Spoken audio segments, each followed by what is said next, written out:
கர்த்தருக்கு ஸ்தோத்திரம். உபாகமம் 6ஆம் அதிகாரம் 3ஆம் வசனத்துல, இஸ்ரவேலே, நீ நன்றா இருப்பதற்கும் உன் பிதாக்களின் தேவனாகிய கர்த்தர் உனக்கு சொன்னபடி பாலும் தேனும் ஓடுகிற தேசத்தில் நீ மிகவும் விருத்தி அடைவதற்கும் அவைகளுக்கு செவி கொடுத்து அவைகள்படி செய்யணும். ஹல்லேலூயா. செய்ய சாவதானமாயிரு. ஹல்லேலூயா. வேத வார்த்தை வசனத்தின்படி நம்முடைய வாழ்க்கை இருக்கும் பொழுது நம்முடைய வாழ்க்கை விருத்தி அடைகிறதா இருக்கிறது. கர்த்தர் நம்மை செழிக்க செய்கிறவராக இருக்கிறார். ஹல்லேலூயா. தேவன் விரும்புவது நான் நல்லா இருக்கணும். ஆமென். நீங்கள் நல்லா இருக்கணும் அப்படின்னு சொல்லி நம்முடைய தெய்வம் விரும்புகிறார். ஹல்லேலூயா.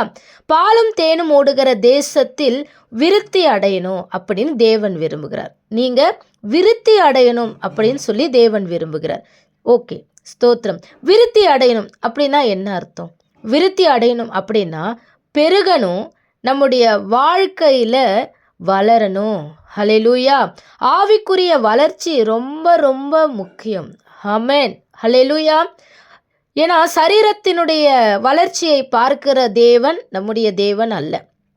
நம்ம ஆராதிக்கிற தேவன் எப்படிப்பட்டவர் அப்படின்னா அவர் பரிசுத்த ஆவியானவர். தேவன் ஆவியா இருக்கிறார் என்பதை நம்ம மறக்கவே கூடாது. ஆமென். அப்போ நம்ம எதில் வளர போகிறோம், எதில் வளர்ந்துருக்கணும் அப்படின்னா விசுவாசத்தில் நம்ம வளரணும், கிரியைகளில் வளர்ச்சி இருக்கணும், அறிவில் வளர்ந்துருக்கணும், கிருபையில் எல்லாவற்றிலும் நீங்கள் வளர்ந்து இருக்கணும். ஆமென். நான் வளரணும் அப்படின்னு சொல்லி தேவன் விரும்புகிறார். தேவன் விருத்தி அடைய செய்கிற தேவன்.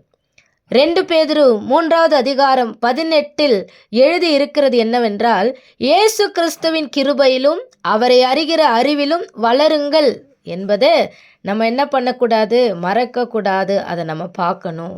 ஆமென். எழுதியிருக்கிறத உற்று பார்க்கணும். ஹல்லேலூயா. உங்கள் விசுவாசம் மிகவும் பெருகிறபடியினால் என்று சொல்லி 2 தெசலோனிக்கேயர் 1ஆவது அதிகாரம் 3ஆம் வசனத்தில் எழுதியிருக்கிறது. அப்போ விசுவாசத்தில் ஒரு விருத்தியை கர்த்தர் கொடுக்கிறார், வளர்ச்சியை கொடுக்கிறார். பிலிப்பு 1ஆவது அதிகாரம் 9ஆம் வசனத்தை நீங்கள் வாசிக்கும் பொழுது அன்பு வளரணும், அறிவு வளரணும், அதிகமாய் விருத்தி அடையணும், அதிகமாய் வளரணும். விளையச் செய்கிற தேவன், வளர செய்கிற தேவன் நம்மோட கூட இருக்கிறார். ஆமென். ஹல்லேலூயா. வேத பிரமாணத்தின்படி விருத்தி அடைதல் என்பது தேவன் தரும் ஒரு வளர்ச்சி. ஹல்லேலூயா. நடுகிறவனாலும் அல்ல, நீர் பாய்ச்சுகிறவனாலும் அல்ல, தேவன் விளைய செய்தார் என்று எழுதியிருக்கிறபடி எது விளையணும் அப்படின்னா கிருபை, அறிவு, விசுவாசம், அன்பு, கனிகள், ஆவிக்குரிய முதிர்ச்சி வாழ்க்கையில் காணப்படணும். ஆவிக்குரிய முதிர்ச்சி காணப்படணும். 1 பேதுரு 2ஆவது அதிகாரம் 3ஆவது வசனத்தில் தெளிவாக எழுதியிருக்கிறது, நீங்கள் வளரும்படி புதிதாய் பிறந்த குழந்தைகளைப் போல திருவசனமாகிய கலங்கமில்லாத ஞான பாலின் மேல் வாஞ்சையாயிருங்கள். ஆமென். நம்ம ஸ்டார்டிங்கில் உபாகமம் 6:3 என்ன படித்தோம்? பாலும் தேனும் ஓடுகிற தேசத்தில் நீ மிகவும் விருத்தி அடைவதற்காகத்தான் இந்த வார்த்தைகளெல்லாம் நான் கொடுக்குறேன், அதன்படி நீ செய்யணும் அப்படின்னு சொல்லி ஆண்டவர் உபாகமத்தில் எவ்வளோ காரியங்களை எழுதி வைத்திருக்கிறார். ஆமென். ஹல்லேலூயா. ஆண்டவருடைய வார்த்தைக்கு கீழ்ப்படுகிறவர்களாய் நாம் இருக்கணும். ஆமென். அப்போது 1 பேதுரு 2:3 தெளிவாக எழுதியிருக்கிற காரியம் மறுபடியும் நான் வாசிக்கிறேன். நீங்கள் வளரும்படி, இந்த உலகத்தில் நம்முடைய ஜீவன் இருக்கிற வரைக்கும் ஆவிக்குரிய வளர்ச்சி இருந்துக்கிட்டே இருக்கணும். நான் வளர்ந்து முடிச்சிட்டேன் அப்படின்னு யாருமே சொல்லக்கூடாது. வேதம் அப்படி தான் சொல்லுகிற, தன்னை நிற்கிறவன் என்று எண்ணுகிறவன் விழாதபடிக்கு எச்சரிக்கையாக இருக்கணுமா. ஹல்லேலூயா.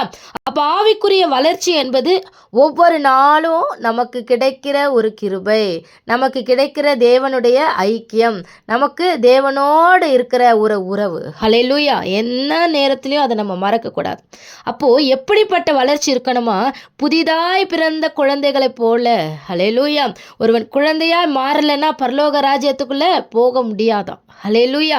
அப்போ திருவசனமாகிய கலங்கம் இல்லாத ஞானப்பால், அங்கே நம்ம உபாகம் 6:3 பாலும் தேனும் ஓடுகிற தேசம்னு வாசிக்கிறோம். ஆனால் புதிய ஏற்பாட்டில் என்ன வாசிக்கிறோம்னா திருவசனமாகிய கலங்கமே இல்லாத ஞானத்தை அருளுகிற ஞானப்பால். ஹல்லேலூயா. அது மேலே எப்படி இருக்கணுமா? வாஞ்சையாக இருக்கணுமா, தாகமாக இருக்கணுமா, ஏக்கமும் விருப்பமும் இந்த கலங்கமில்லாத இந்த ஞானப்பால் மேலே வாஞ்சையாக இருக்கணுமா. ஹல்லேலூயா. இந்த ஞானப்பால் ஓடுகிற இடத்துல நீங்கள் இருந்தீங்க அப்படின்னா உங்கள் ஆவிக்குரிய வளர்ச்சி நாளுக்கு நாள் அது விருத்தி அடையும், வளர்ச்சி அடையும். ஆமென். கண்மலையின் தேனினால் உன்னை திருப்தி ஆக்குவேன். வாக்கு தத்தத்தை எத்தனையோ நாள் நம்ம என்ன பண்ணியிருப்போம், கேட்போம். அந்த வாக்கு தத்தத்தை ஆண்டவரே கண்மலையின் தேனினால் என்னை திருப்தி ஆக்குவேன்னு சொன்னீங்களே அப்படின்னு சொல்லி நம்ம எத்தனையோ நாள் நம்ம ஜெபித்து இருப்போம். ஆனால் 1 கொரிந்தியர் 10:4 எழுதி இருக்கிறபடி அந்த கண்மலை கிறிஸ்துவே. ஆமென். ஹல்லேலூயா. அப்போ கண்மலை தேனினால் கர்த்தர் உங்களை திருப்தி ஆக்குகிறார் அப்படின்னா அவருடைய வார்த்தை தேனிலும் மதுரமானது. அதை மறக்கவே கூடாது. ஹல்லேலூயா. ஆதியிலே வார்த்தை இருந்தது, அந்த வார்த்தை தேவனிடத்தில் இருந்தது, அந்த வார்த்தை தேவனாய் இருந்தது. ஆமென்.